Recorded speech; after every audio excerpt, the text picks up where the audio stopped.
أول هدفين لكريستيانو رونالدو جونيور. والله ابن كريستيانو بلش يسجل أهداف مع المنتخب البرتغالي تحت 15 سنة.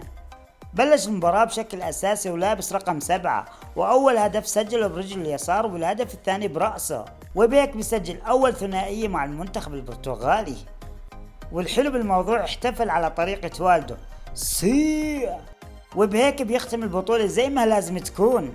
الهداف التاريخي لكرة القدم أكيد فخور بابنه أكثر من أي وقت، وخصوصا لأنه شاف ابنه بيسجل هدفين وهو لابس تيشيرت البرتغال، وكمان احتفل على طريقته ولابس رقمه 7. الوريث لكريستيانو رونالدو بلشت حكايته من هسا، واحلى شيء انه اجى الهدفين في الوقت اللي بيتلقى فيه آلاف الانتقادات، وبيقولوا ما بيلعب منيح وما له فايدة وهو موجود في البرتغال بس عشان ابوه، وغيرها من التعليقات السلبية. لكن مثل ابوه سكت الجميع ولا حرف.